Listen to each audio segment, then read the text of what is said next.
Bad morning, everybody. We are live on this last day of fucking August, 2018. It is 8:05 where I am, and I fucking couldn't stay asleep last night, so it's the perfect time to get into a morning news show directed at waking the common person up and making sure that they know they're a cog in the machine. Um, just some housekeeping.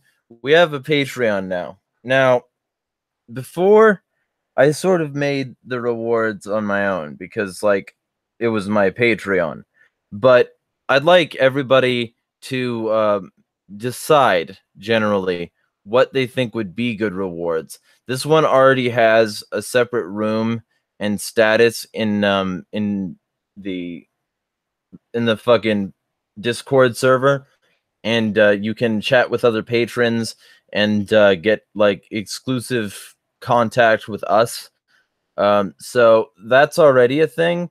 But beyond that, there are going to be multiple possible options, and I just want to get some community feedback on what you'd like to see, like with what you see with other people, with what you see with generally the channels you like.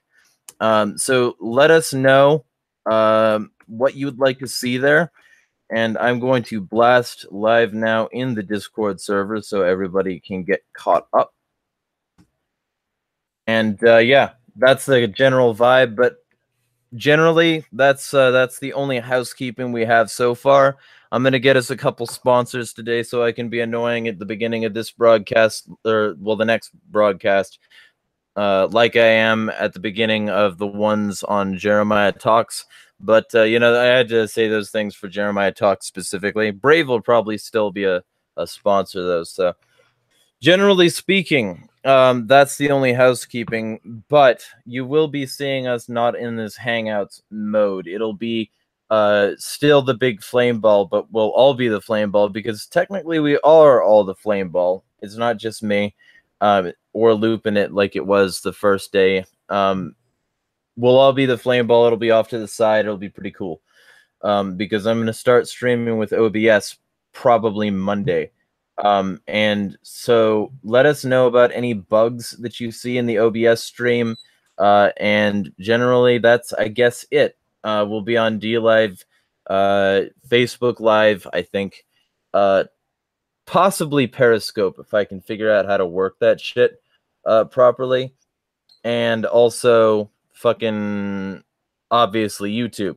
So you can find us at all those locations at Bad Morning News. What about BitChute? BitChute doesn't have a live.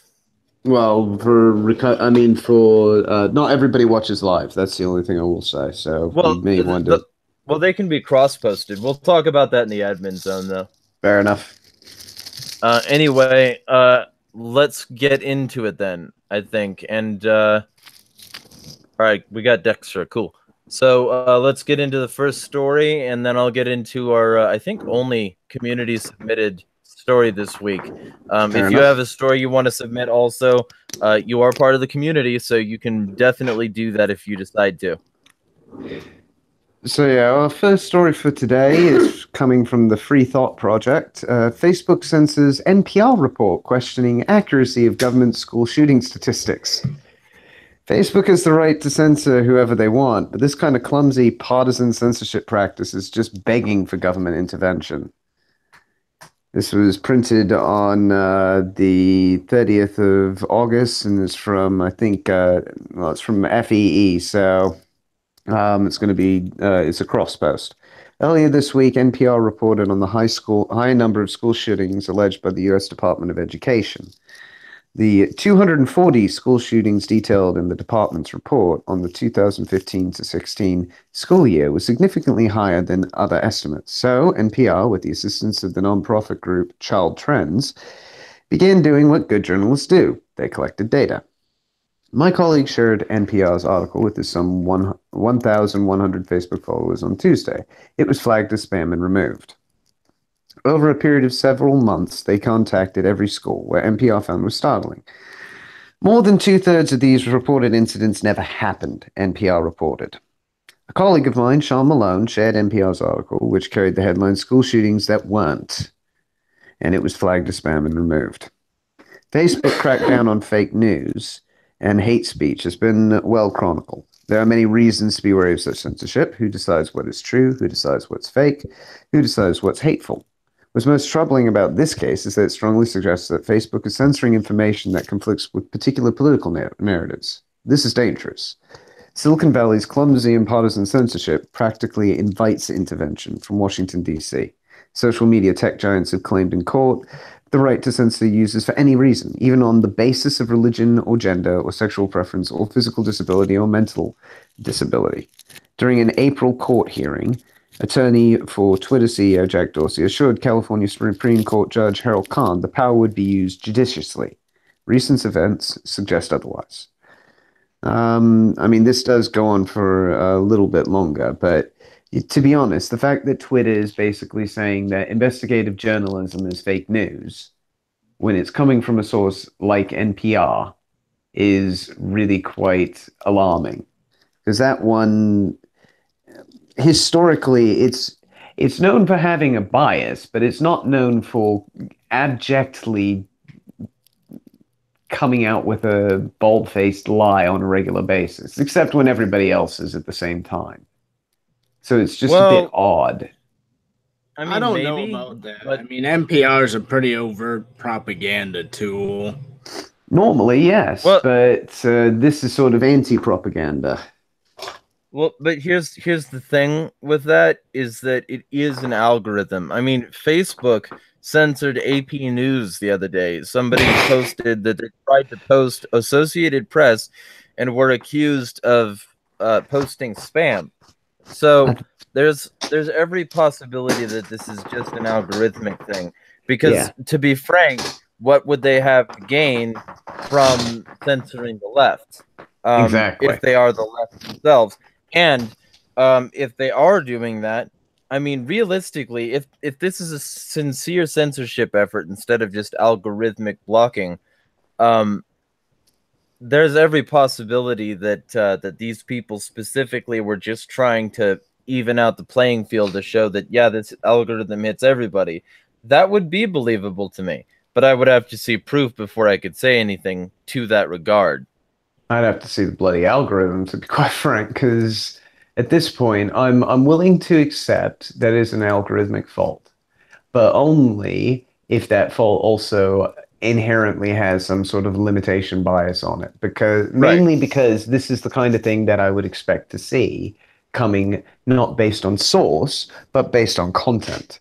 So if you're saying there aren't as many school shootings as the government says there are, then you must be spreading fake news. And you can use a semantic algorithm to basically code that into place and then say that's spam, or then say that's false information, and downvote it, shadow ban it, do whatever you want to do with it after that point. But once you've got the classification done, and that's algorithmic, then you can work it out. And it's going to hit both sides.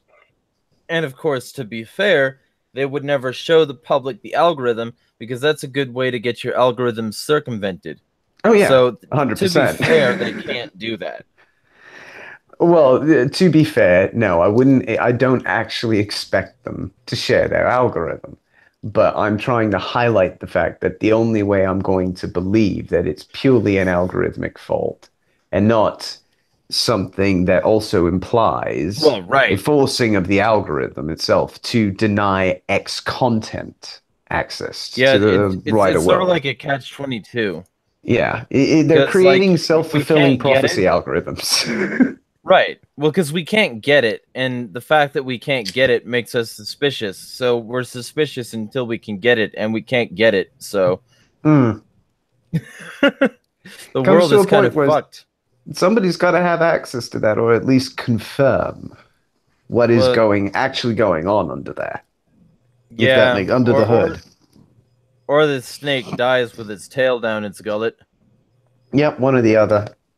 But I do believe it deserves an audit. Yeah, well, You know, maybe. I just kind of want to see these systems burn, so I don't mind if they fucking lose everything. Like, Facebook going the way of the dinosaur would not make me upset. But at the same time, because also, you know, I mean, these social media platforms, it's not like they actually drive engagement toward real ideas.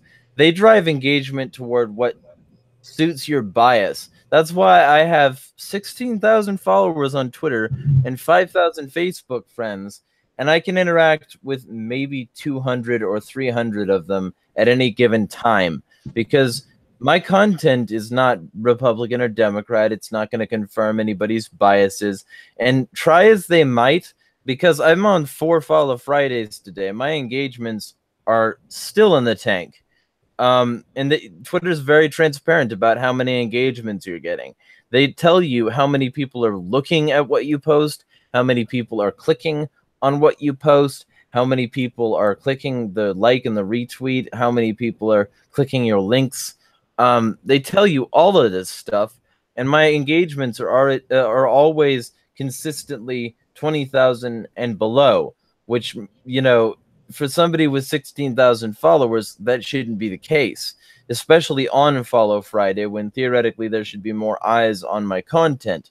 So my particular like mentality here is I see these social media platforms essentially being video games.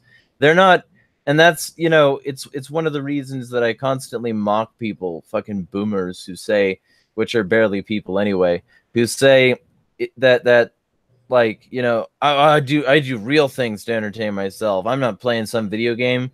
Well, you absolutely are. Your information has been gamified for likes and retweets and reposts and regabs and shares and plussies and fucking all this other shit. And, you know, basically, the audience that you think you high scored with isn't yours. You don't get to have access to hundreds of thousands of people. You'll have access to maybe a few thousand of those people who are regular and ardent supporters who go to your profile manually if they think you're being shadow banned, who talk to you personally if they think that you're being suppressed. You know, those people are the few and the proud in your particular core. And if you don't have those people and you just have the numbers, you might as well have bought your followers, because in the end, you don't have any actual support. And this is where a lot of people fuck up, is thinking that when those numbers look good, it means that they can reach more people. I can tell you right now, I've been on Twitter for 10 years, and I've probably never spoken to 100,000 people. The most exposure my tweets got was probably being in that PewDiePie video. And that's like with my 16,000 followers. That's with the people that are ardent supporters of me, and what I put out. That's with the people that are helping me through some economic hardship right now. You know, you only have your small unit, even if Twitter lies to you and tells you that you have a lot. And that's why people unfollow a lot too, because they don't get to see your fucking content. And when they do finally see your content again, it's like, shit, why did I ever follow this guy? Because they never got to know you. They never saw what you posted. And suddenly they realize that their echo chamber has a little bit of dust in it, and they pull out the Swift, you know? So the whole thing, like, social media is already an unrealistic expectation of audience and reach, you know? And then add to that the fact that essentially the social media platforms themselves are being suppressed by their own algorithms, blocking people from seeing content in the first place. And basically all these social media giants, because I'm ranting, I might as well say this, all these social media giants and content production platforms turn into like specifically echo chambers. They're not even designed for sociality, and they are designed for finding that one thing that enough of your core audience will retweet to get way out there so that you can get a high score. Nobody's concerned about content. Nobody's concerned about quality. Everybody's concerned about making sure that their particular bias gets out there. And so they play to their audience. they turn into a pandering partisan hack, and the world is full of people who think that's acceptable. And shit, the elites get partisan pandering hacks in office, and we wonder why that somehow reflects the populace. Well, maybe because the way that we've gamed the entire social system is for essentially imaginary points and fiat money that doesn't actually have any real world intrinsic value, even if you believe in that. So you end up with people with a bunch of imaginary social capital, no audience to speak of, and the only time when that breaks out is when they're somehow connected to a bunch of other people that matter. So the sociality is really just a vertical hierarchy, and nobody's actually trending toward the top except the rare few who are willing to kiss enough asses. And in doing so, we create this social structure that creates huge, huge ideological barricades. And, you know, to be completely frank, I wouldn't mind if all of that goddamn blew up, and I wouldn't mind if everybody who's working on these projects, which clearly divide and conquer and practice Ordo ab Chao, lost everything, because fuck them and fuck everything they stand for. Anyway, whatever, I ranted. No, it was a good rant. Hey, Dexter, welcome to the crowd. Yeah, I would just add on that entire topic that social media is doing exactly what it was designed to do. You know, you're never handed a tool that's going to benefit you against the people who are oppressing you. Mm-hmm. You know, social media is absolutely a game, and it's to keep us in our place and distracted, as you so eloquently have articulated here in the first segment of the show. And, you know, that I made that point on Twitter. You're not going to be able to vote yourself freedom. You're not going to be able to ask your warden for the keys to your cell. That's not how this fucking works. So if you really want freedom, you've got to find that freedom on other platforms, or at the very least be on enough platforms that you can have an audience even though you don't match their algorithmic specs.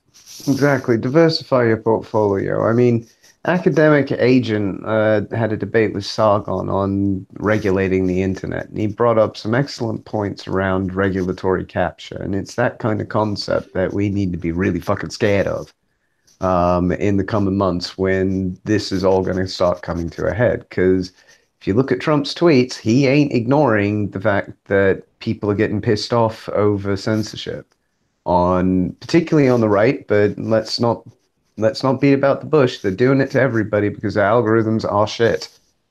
And they aren't getting better anytime soon.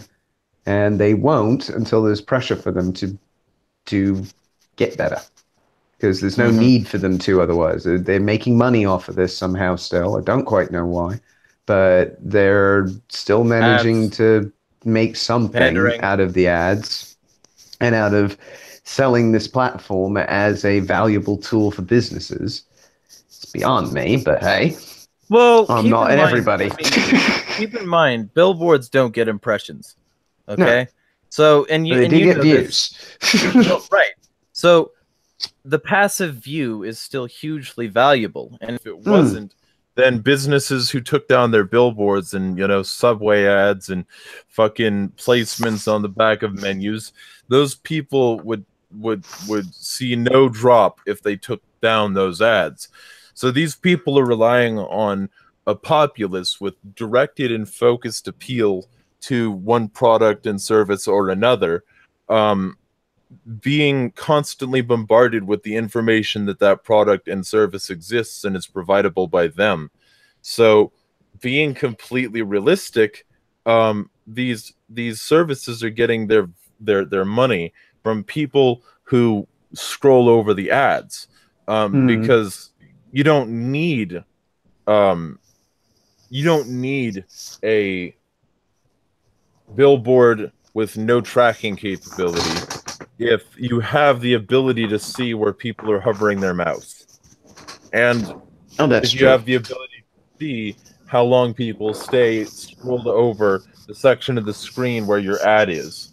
And it's sort of like a super billboard. So of course they're going to make money, Of course they're going to make money, especially since their ads are geared directly towards social media and the social media gamified audience. Like, all of these people involved with like these cell companies know this for fucking sure.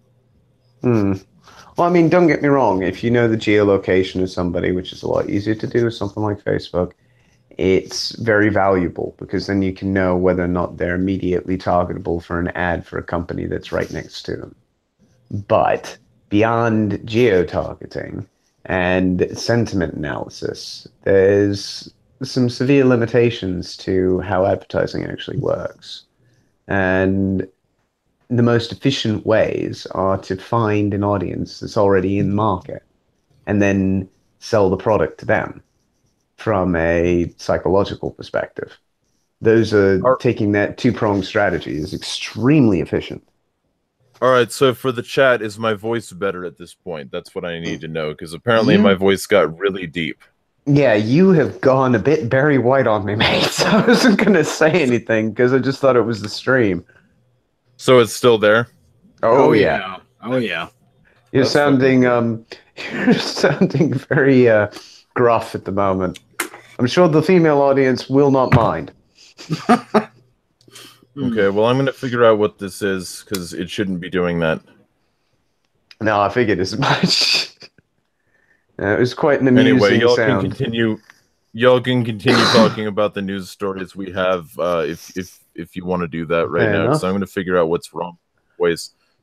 Alrighty, mate. Well, we'll wait for the one main piece. Prof, do you want to pick up that CNBC report on Argentina that you found us? Yeah, I thought that this was real interesting. Just came across it today. I was Right not away this expecting morning. this. Yeah, I wasn't either. This took me completely by surprise. So, for the people who aren't admins on the show, obviously, here's what we're talking about. CNBC.com reporting Argentina's central bank hikes rates to 60% as the currency collapses. Let's see. For those wondering, if anyone cares, the byline is provided by Sam Meredith, and it was just published actually yesterday afternoon. So, Argentina is struggling to cope with yet another financial crisis. Investors are increasingly concerned Latin America's third largest economy could soon default as it struggles to repay heavy government borrowing. This comes after Argentina's government unexpectedly asked for the early release of a $50 billion loan from the IMF, the International Monetary Fund, on Wednesday. The Argentine peso crashed to record lows on the news.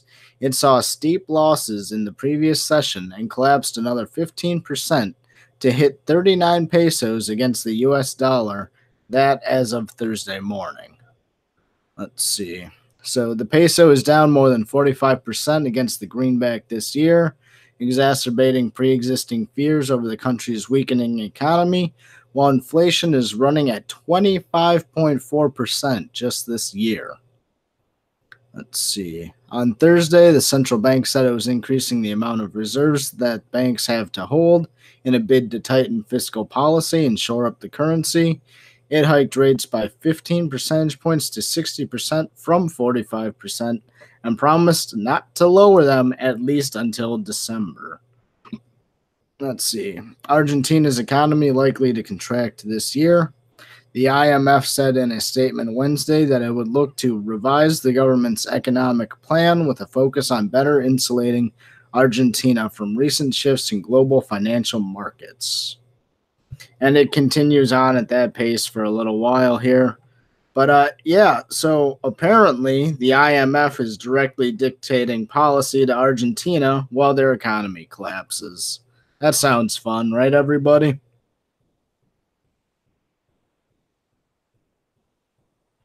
Sounds very familiar. Yeah. So everyone was sitting here worrying about Venezuela and their There goes absurd inflation rates. But it sounds like most of the South American continent's getting ready to go down the Up in what at flames. this point. Yeah. I'm All trying right, so is to my voice any better right now? much better. There we go. Okay. All right. Well, if it goes down again, I have a request on something to say when it's that deep. So let me know, audience, if fucking my voice decides to do whatever it was doing again. I'll have to listen to that audio and hear how YouTube was directly interfering with the stream. I think they don't want me to say things. This is fucking weird. Yeah, but it did sound like you'd just suddenly been dropped to 75% speed. Well, and I do have a voice changing app, but it was not on, and it wasn't even like the application wasn't even open yet. So, you know, I mean, take that as you will. Strange That's stuff. fair enough. And like it's not like, because the thing is, it would represent itself as a new sound device in my PC.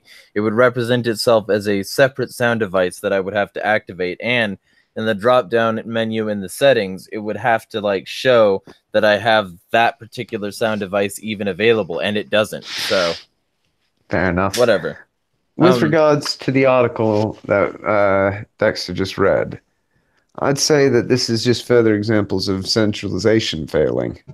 Because it's not a specific, again, this is, I don't think we could specifically tie this to an ideology. Argentina's not in, from what I like, the brief research that I've done so far on them, they don't seem to have any particular bent.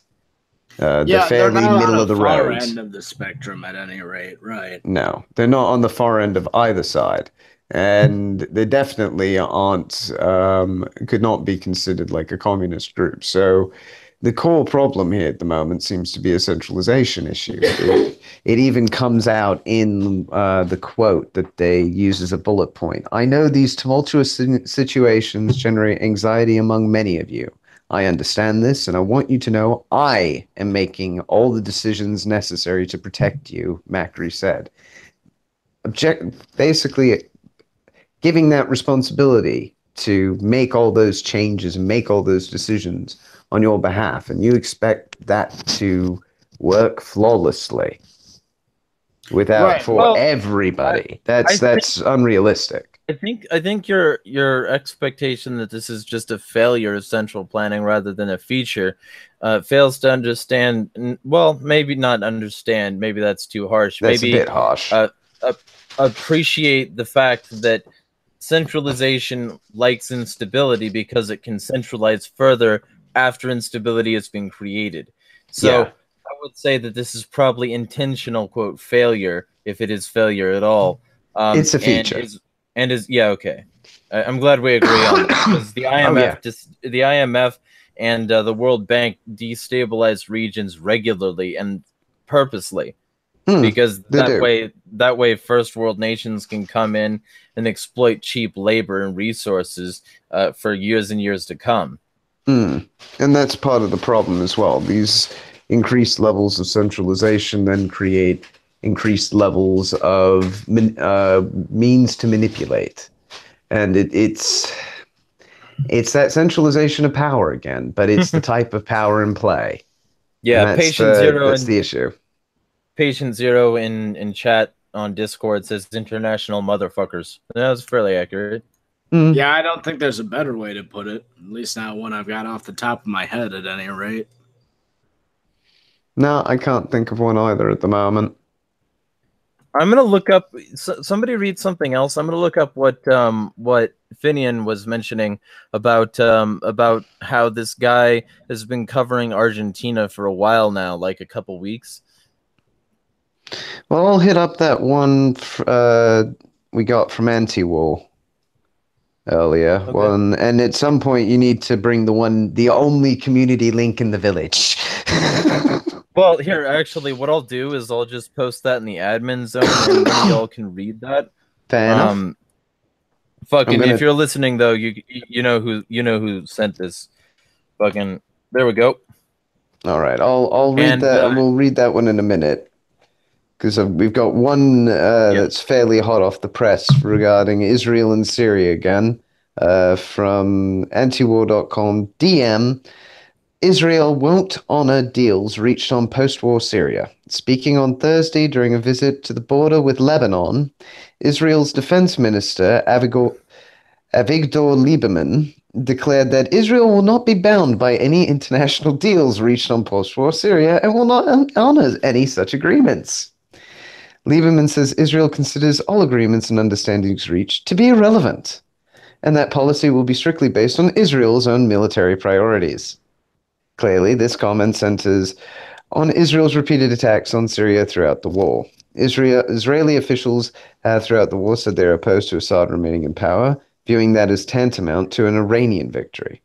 They also see fit to attack Syrian military sites on the slightest pretext and sometimes for no apparent reason at all. With Assad's survival virtually certain at this point, Lieberman is setting the stage for Israel to continue to attack Syrian military sites intermittently in the post-war era.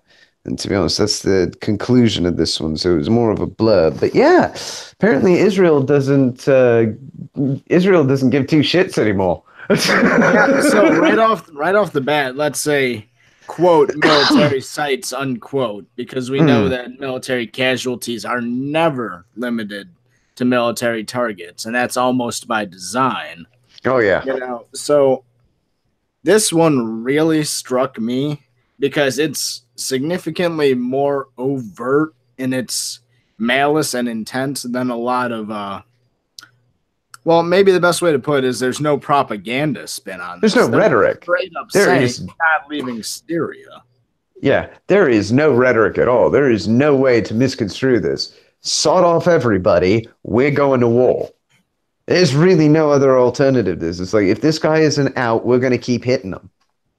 And there's nothing you can do about it. We're not going to pay attention. So unless the U.S. is going to flex its muscles and bring its little its little mini state back into the fold of the international community, I don't see this ending well for anybody, particularly Israel. Yeah, so on the other hand, maybe it is a good sign that the propaganda is finally failing and washing away. Maybe, just maybe, then people finally start seeing it for what it is. But I'm not optimistic about that either, unfortunately. Me neither. I mean, if I'd be more optimistic about that if we were seeing this on Fox News, New Yorker, New York Times, CNN, MSNBC. If we were seeing this all over the media as, what the hell are you doing, Israel? Then yeah, I think I'd feel a lot more confident that something might actually be done to curtail that kind of rhetoric. But I mean, this is coming off anti-war. So why would I assume that it would then suddenly spread virally that way? This is something that everybody should know about, certainly. But it's not something most people are going to be reporting.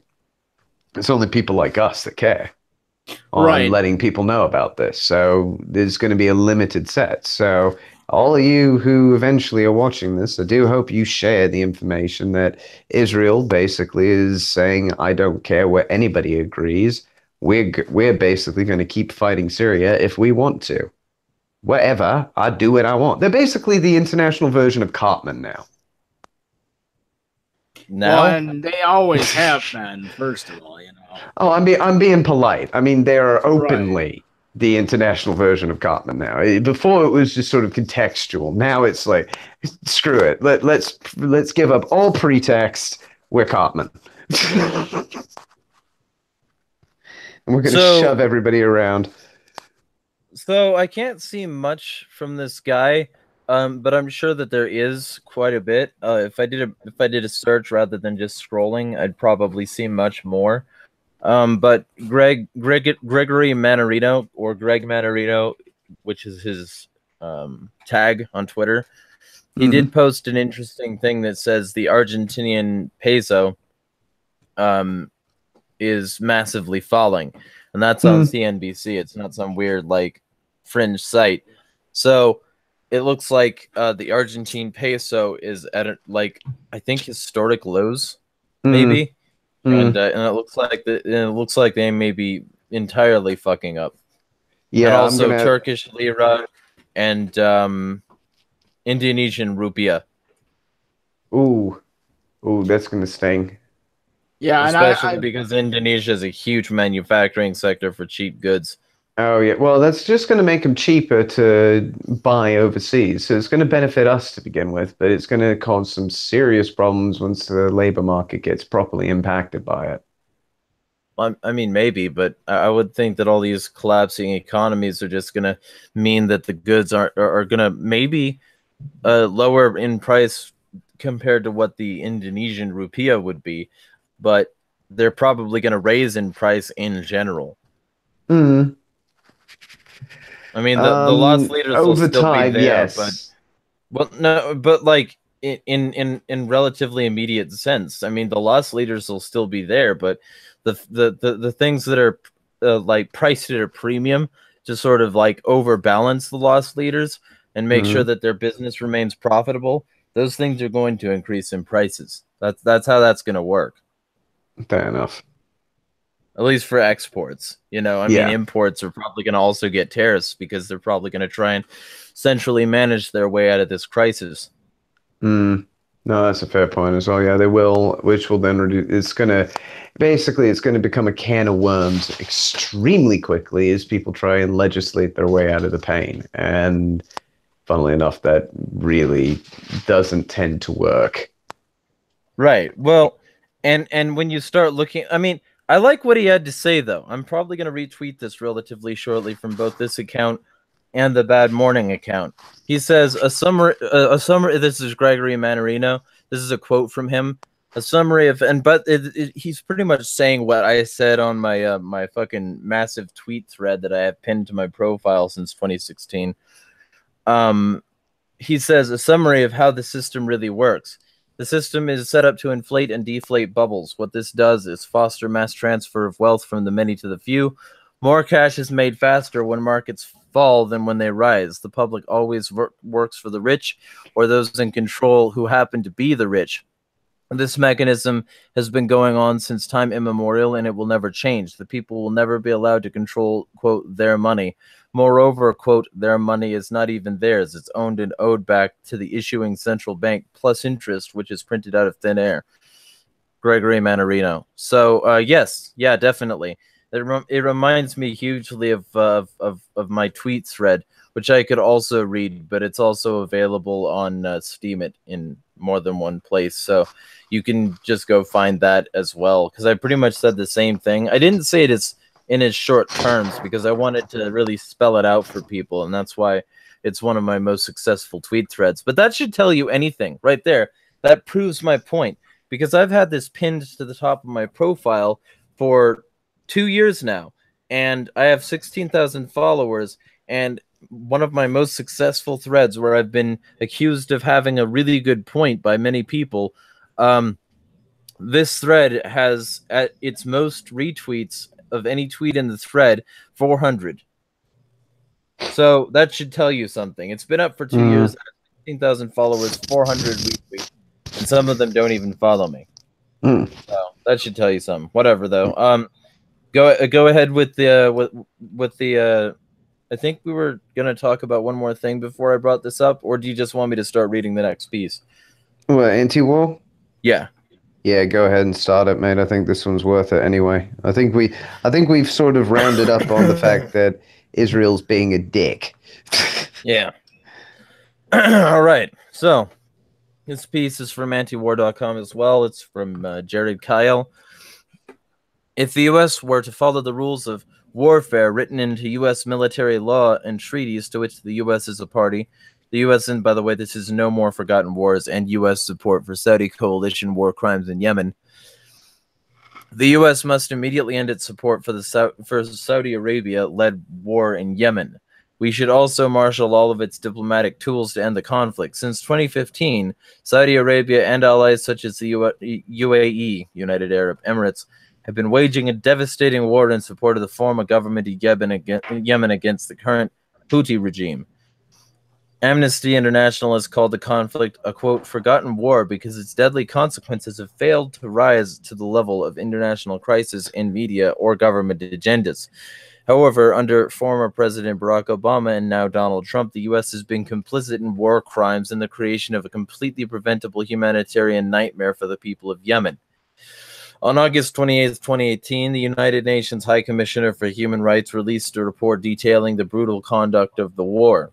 As of June 2018, at least 6,475 civilians have been killed and more than 10,000 injured in the conflict. The report notes the, quote, real figure is likely to be significantly higher, end quote, while evidence, quote, strongly suggests that all parties to the conflict have violated international law.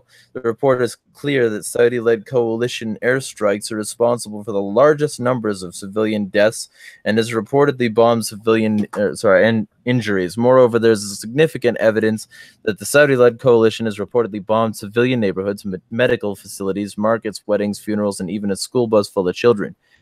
Intentionally attacking civilians is a war crime.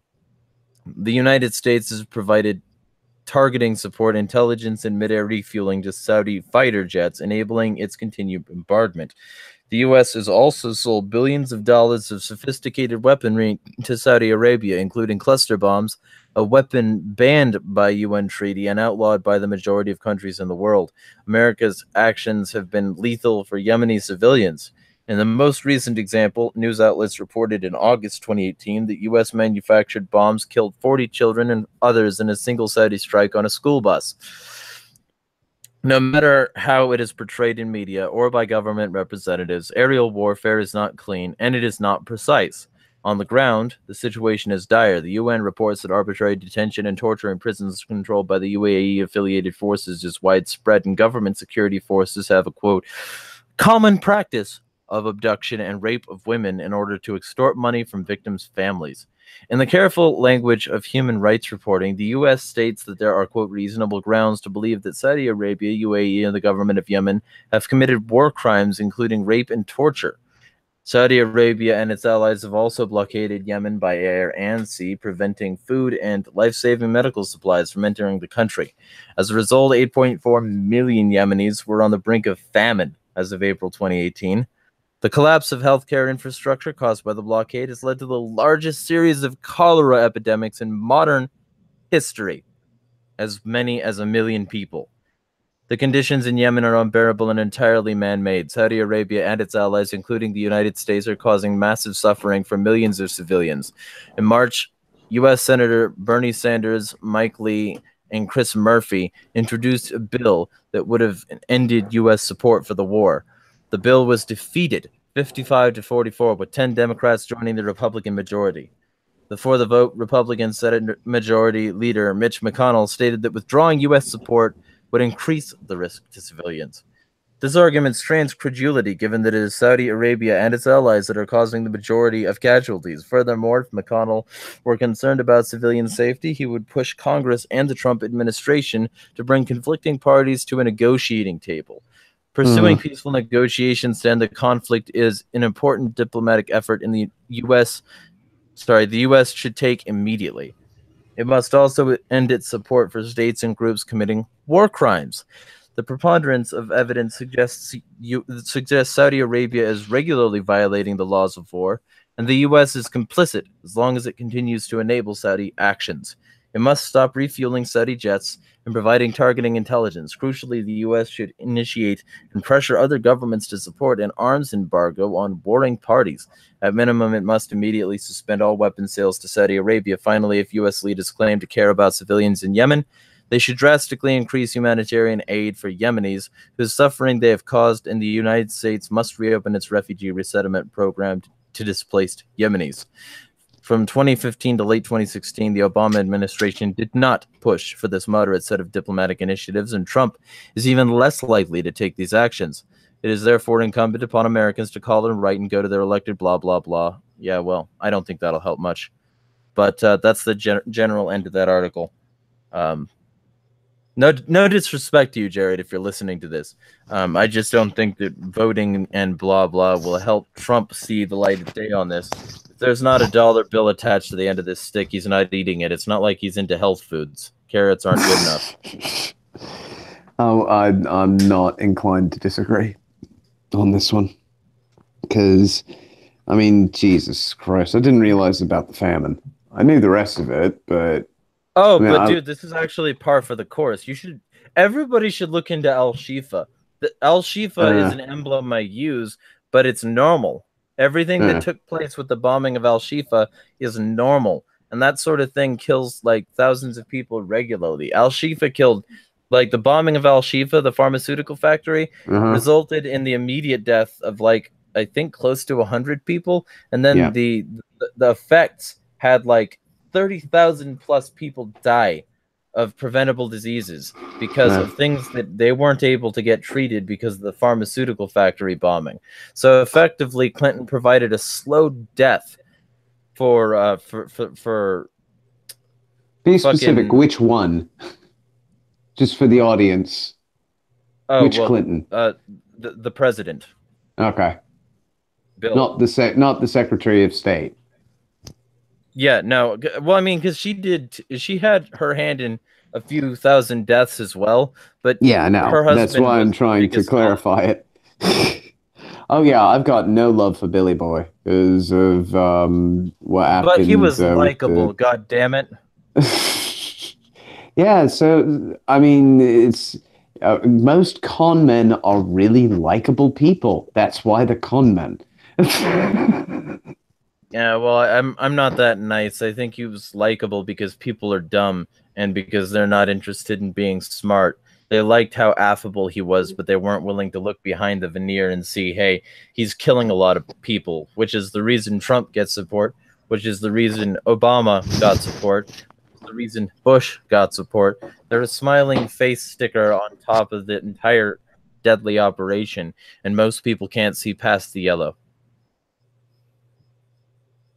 Anyway, I'm an asshole. Whatever. We already knew that. So, fucking, let's get some comments. Yeah, let's hit some of the chat. Finian says, credit is beginning to freeze. Too much debt globally, and you're seeing the results in the weakest tax farms first. It will continue to spread through to places like Germany, then the USA. I've switched to full food and supply prepping. Venezuela, here we come. It's one reason the USD is strengthening. People don't understand it, but people rush to it for security from other fiat, but it's just as bad. Remember The Economist's new magazine cover, 2018, all fiat burns and a digital currency rises from the ashes. News not new, the magazine cover is from a long time ago. So yeah, I would agree to all of that. And Camp 002 says it's also competitors like Bitcoin and the like are so useful and dangerous to states. Yeah, well, yeah, and I mean, possibly, because these things can always be controlled. That's what Coinbase's dealings with the IRS prove. It's always possible to control an economy as long as you give the keys to the kingdom, proverbially, to that centralized group. That's why people who truly want a better future should get as far away from central powers as possible. Yeah, and this might sound like a little bit of a hot take here, but I'm going to go ahead and say it anyways. Cryptocurrencies are virtually worthless until people start using them peer-to-peer anyways. You know, the sort of people who keep buying and investing in Bitcoin just to run up the price jumps and then trade it right back to Coinbase are absolutely worthless. You know, until you're doing commerce directly in and with them and in and with other people, the real benefit is not being realized. Yes, I agree. Treating any currency as a commodity creates some really unusual effects in market economics, and most currencies in the end can be treated as such. See, I agree with everything you said except the worthless part. Value is subjective. That's it. So, well, to him, it's subjectively worthless. No, it's not. No. The average person has much utility for it, not the least of which is getting as far away from fiat currencies, which no, cryptos aren't fiat, as possible. So, I mean, yeah, it has value because people value it. I mean, I have some on my phone that I could spend with somebody who agreed to it. That's value. Yes, so, I mean, being worthless, that's a central statement. You're basically trying to become a centralized authority on whether or not people value this currency. And I would argue strongly against that mindset. That's all I'm saying. I would argue that that's not what I don't think he was saying that Bitcoin itself has no value. He was saying that while speculation is going on, you cannot understand what its value actually is. Well, And there is no therefore, actual value. Value is subjective. well, okay, you can't get a good handle on what it should be then, Well, there's certainly. because that's the The subjective price, view of maybe. it. The price Well, I could exactly. agree with, but the price is just its value in one market. True, and I'm not saying it isn't, but that's the point. At the moment, it's only really available as as an investment engine more than anything else. Well, It's not right. utilized to the extent it needs to be, which is what Dexter said, peer to peer. It But needs to that's be at like that saying, level. but that's like saying stocks and bonds are worthless. We can't make that central statement because people are buying stocks and bonds. But intrinsically, I mean, this What? is one of those I weird mean, things about market economics that yes, I'm but not what going to is disagree intrinsic with value? you. Well, this is the thing. I wasn't speaking about the value. I totally agree with you on markets because this is one of those weird ephemeral bits about how market economics works. It is basically largely about people's feelings about what companies are and aren't to them, and then Right. creating a measure, which is price, to apply on top of that. And that price is what everybody looks at as being value. Now, that isn't actually value because there's so many layers to how value is actually worked out that it's very difficult to create any kind of objectivity around it. And Well, so okay, but the that's exactly complexity what the says, word intrinsic means. It means mm, belonging naturally or essential. So if you're saying that there's essential value, you're saying value isn't subjective. So it's either subjective and I'm right and you agree, or it has no intrinsic value. okay, if its value is supposed to be as a currency versus as an investment layer, you can look at it from that angle and give it an objective, Well, which yeah, then but makes it's it an not supposed objective. to be anything in a particular case. It's case by case. The average person might see more value to Bitcoin than they do, for instance, Pivx, which sponsors the Free Thought Project for now. I think they Hmm. lost their sponsorship with Dash somehow. I don't know. Maybe they're I don't know still what happened with associated. Dash because even Ben Swan was associated and he dropped them as well. So Dash, maybe something happened to them. Yeah, maybe they forked or something. Yeah, I know that Because there's now Smart Cash and a few others.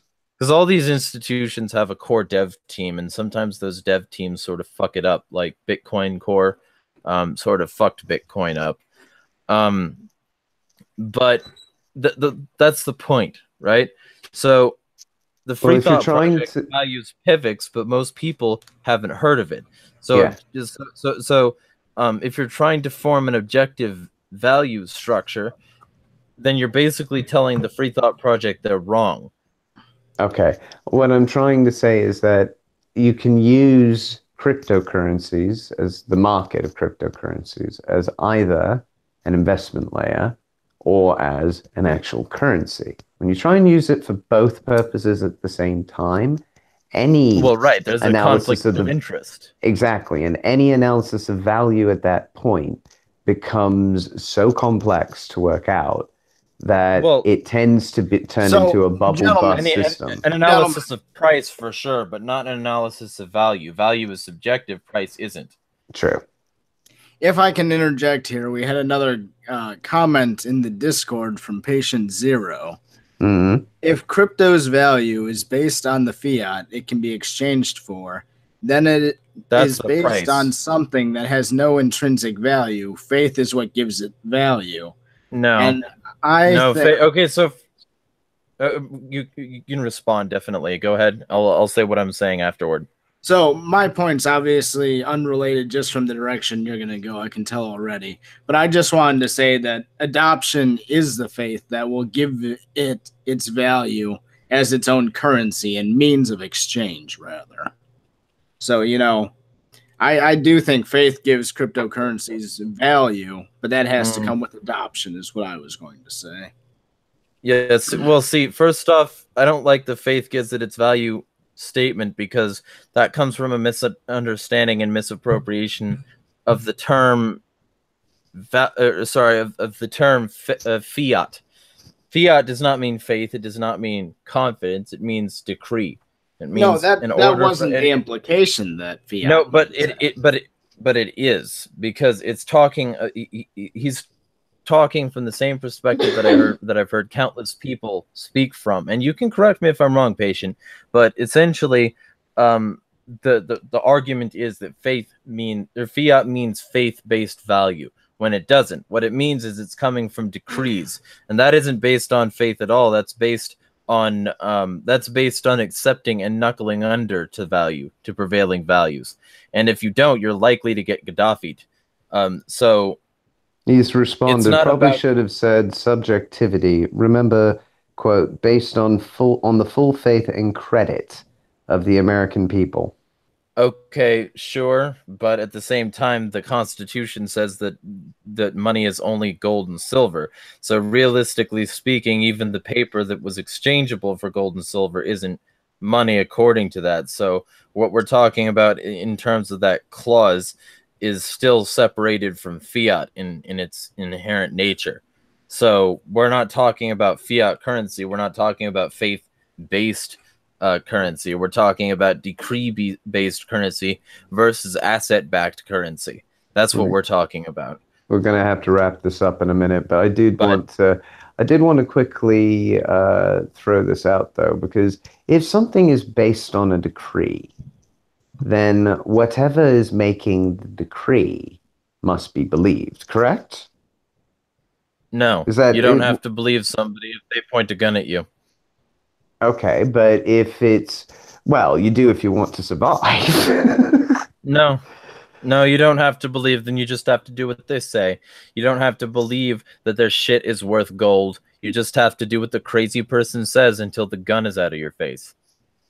Okay. The fiat is a decree. It's not about faith.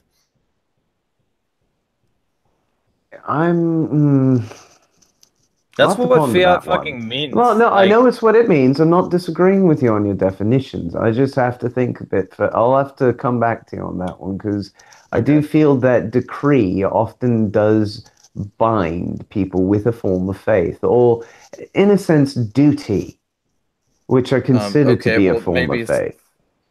Maybe some of them, but the majority of people just don't think about it because the force is so ingrained in the system. It's not that they have faith in the dollar, it's that they don't think about it. If I have faith in God, I believe that God is going to save me. If I have faith in the dollar, I believe the dollar is going to save me. Most people don't know how the dollar works, much less have faith in it.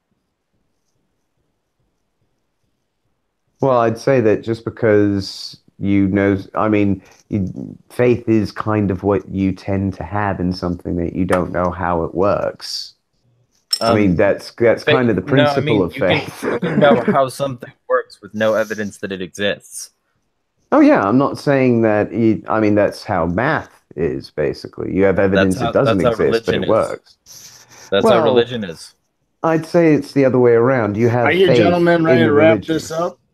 Yeah, I think it's going to get too far into the weeds very quickly. We should do that for. Well, we don't need to burn another 20 minutes. We have a schedule here. Yeah, let's keep on track. Anyway, let's round up. Yep. So, bad morning, everybody. If you're interested in being involved in any of the community episodes going forward, be sure to join the Discord and send us the links in the community links section. Yeah, there's more here that we could talk about, but bad morning, everybody. There was one more. Oh. Right. Oh, yeah. So on. if you follow us on DLive or on Steemit, because you follow us by default on DLive and DTube if you choose to do that.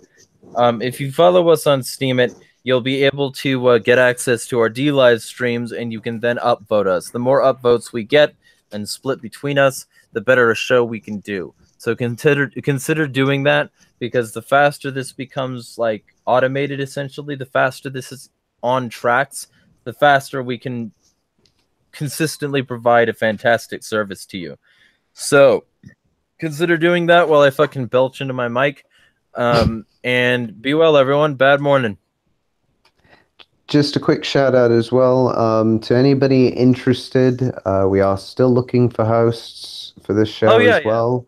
If you do not have to be able to commit to this specific time slot, if you want to send us articles or your own work, just send anybody a message on the Discord channel. We'll try and grab you and arrange something with you guys. And one last note from me. And I'm going to get some posting guidelines generally for these sorts of things, and we'll get some codification going here. What were you going to say, Dexter? I was going to say be on the lookout for an additional broadcast time because my schedule might be changing as well. So, just stay posted for that. Yeah. And with any luck, this should be a 24-hour channel at some point soon, because I'm going to get as many people involved as possible, as many good people with good ideas involved as possible. So consider giving this a shot. We have a Twitter, we have all the socials, we're everywhere. We are Legion or something like that. We are anonymous. We are Legion. Anyway, bad morning, everybody, and we will see you Monday. Have a bad morning, everybody. Yeah, we'll be seeing you.